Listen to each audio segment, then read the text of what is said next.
Welcome to the channel. If you're here, you've taken an interest in Star Citizen and are probably wondering the million-dollar question, is the game worth playing in 2025? To be blunt, the game has developed a reputation over the years that precedes it. Everyone knows the typical criticisms: the $1,000 JPEGs, the never-ending alpha, its vaporware, and the claims that it's unplayable due to an abundance of frustrating bugs. In this video, we're going to tackle all of that head-on. But first things first, let's clear up a few big misconceptions right now.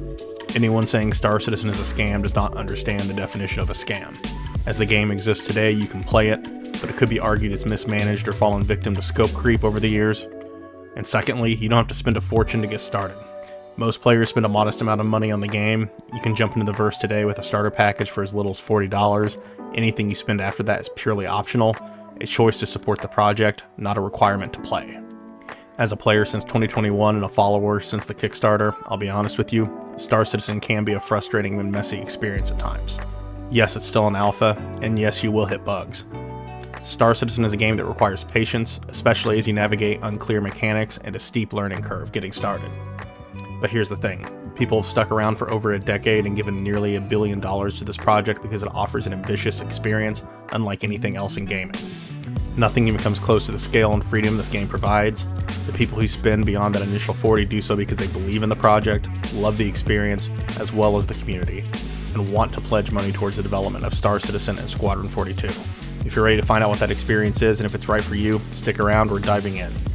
But first, to truly understand Star Citizen today, you need a quick history lesson. The game's reputation for being a scam or a never-ending alpha largely stems from its first few years, after the 2012 Kickstarter. Cloud Imperium Games decided to use the massive funding to expand the project's ambition, resulting in a classic case of scope creep. The original concept ballooned from a smaller space sim into a massive, persistent, seamless universe. Crucially, from 2013 onward, the development of the MMO Star Citizen and the single-player game called Squadron 42 has been running in parallel, which is a key reason why progress on the MMO side often seems slow. With features and technologies introduced into Squadron 42 first, then it's pushed into Star Citizen. First, let's talk about 2013 to 2015. This era focused on delivering the first tangible pieces of a playable game. We moved from viewing ships in a static hangar module to taking the first tentative steps into space.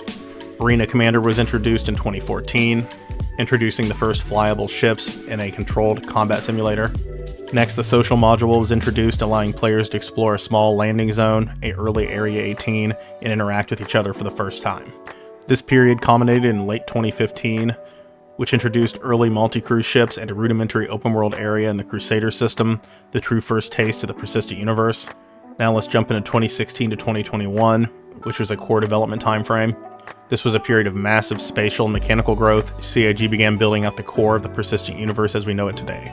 During this era, they introduced the first full planet, Hurston, and its capital city of Lorville, followed by Microtech and New Babbage.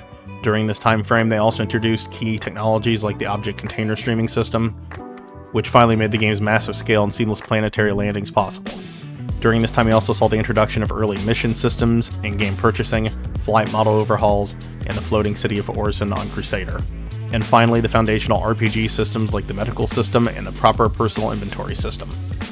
Moving forward to 2022 through today, the last few years have been all about delivering long-promised foundational technologies and expanding the game to its second star system. In 2023, persistent entity streaming was implemented, a major technical breakthrough that allows objects to remain in-game even after players log out, forming the foundation of a truly persistent universe. In simple terms, anything you leave behind in the verse carries over into other people's play sessions. However, one of the bigger leaps made during this period was the introduction of the first stages of server meshing in late 2024. This enabled the deployment of a much larger, chaotic, and lawless Pyro system. This second star system is a high-risk, high-reward contrast to the secure starting area of Stanton. And critically, in 2023, the single-player campaign Squadron 42 was announced as feature complete and is entering its final polishing phase, with a planned release in 2026 as of current.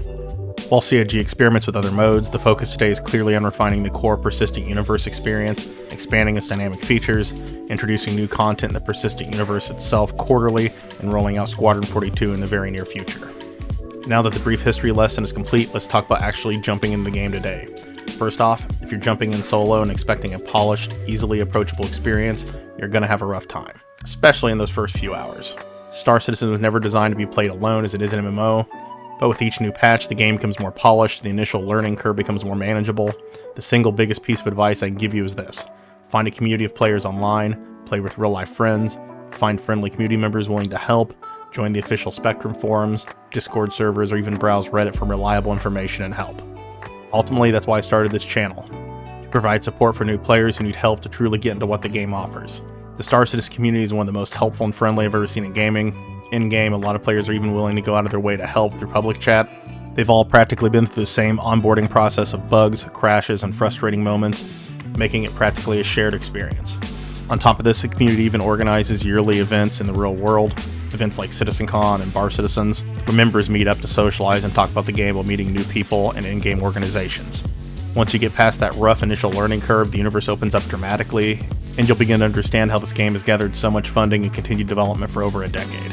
So you might be wondering, what can you actually do in the game? Star Citizen features a constantly growing catalog of hundreds of ships. You'll find everything from nimble fighters and dedicated salvage and mining vessels to colossal cargo haulers, as well as massive military capital ships, luxury vessels, and more. The game also includes ground vehicles ranging from small transport vehicles like rovers, quads, and bikes, all the way up to tanks and anti-air platforms. Now let's talk about pledges. The real money purchases you hear so much about that can be in the thousands of dollars in some instances. These pricey purchases grant two main things: immediate access to new ships, usually 3 months ahead of their public release in-game, as well as permanent access to the ship, effectively skipping the in-game grind, giving you the ship permanently in its base state. This system is essentially a way to fund development and utilize players for bug reporting and stress testing on those new assets. But the critical point here is that Star Citizen is not pay to win. Every single ship, even the most expensive capital ships, can be purchased with in-game currency or earned by completing activities in-game after the initial exclusivity window. The real money purchases are purely pay for early and permanent access. At most, this allows pledging players to skip a grind to unlock the ship, but the pricey ships do not offer such an advantage it can't be overcome by other players who haven't. A skilled solo player, skilled at piloting or FPS combat, can take out or steal these high-cost vessels from players who spent hundreds, if not thousands of dollars on them with some ingenuity. Proving that skill and knowledge can trump a price tag. Spending money hardly makes a player or players invincible, and still demand coordination to be successful with enough players. Not to mention the drastically increased upkeep that's demanded by the larger ships. Repairs and restock of these ships like the Polaris and Idris can be millions of aUEC, and reclaiming them in-game after they are lost is an expensive and slow process. Once you get in-game, you'll start by picking up contracts. You can hunt down NPC and player bounties, do cargo runs, mine for resources, salvage abandoned ships, investigate new locations, and much, much more. These contracts give you much needed structure and direction early game, helping you earn initial credits and carve out your own identity. But it doesn't stop there. Star Citizen features dynamic world events and structured content that's truly cinematic and added at least quarterly. Here's a few examples of those. Contested zones are high-risk, high-reward areas where you fight for exclusive ships unlocked from a hangar in the Pyro system. The Hathor orbital laser platforms, which require groups of players to fight to maintain control of ground locations and an orbital laser, ultimately firing the laser, exposing resources below the surface that have to then be extracted and safely taken back to a station. ASD Pharaoh data centers and Lazarus labs, these include planetary electrical storms and a planetary boss encounter. The Apex irradiated Valakar, which requires teams to control the zone, take it down, and claim the rewards. And most recently, the ASD Onyx facilities. These are newly added explorable facilities around Stanton that offer high-value loot and unique armor drops, primarily focused on FPS action via heavily themed PvE encounters. These events are often tied into in-game lore, evolving with the community and even shaping the universe based on the player's decisions. The Race for Stanton event, for example, allowed players to turn in commodities into 1 of 4 factions. The winning faction, Hurston, will have the Pyro Gateway Station named after them, and players who contributed enough receive a permanent discount at their capital city of Lorville. The main reason this game feels so great to play is there are no loading screens, and the entire game is seamless. The simulation extends to every interaction.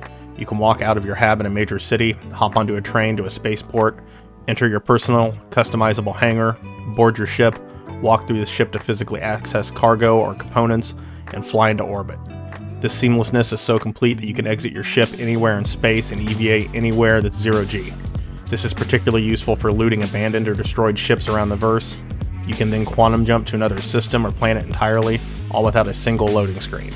Everything exists in real space relative to each other. If you look out a window, that's the same world shared across the entire game, hosted across countless servers via a technology called server meshing. The game currently features 2 full-scale systems, Stanton and Pyro.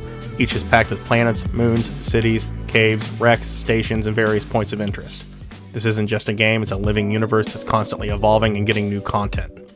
The Nyx system is expected to be the next one introduced into the game. Nyx will be a crucial, unclaimed frontier centered around the asteroid hub Delamar. It's a system largely built around mining, but it's likely to introduce new gameplay loops and features alongside it. To be clear, Star Citizen isn't for everyone, especially in its current alpha state. But if you're curious about space sims, MMO sandboxes, or just want to be part of something that's generally pushing the boundaries of gaming, a feeling that's increasingly rare in this market, give it a shot. You can get a refund within 30 days if it's not for you. So why not give it a try? Worst case, you walk away.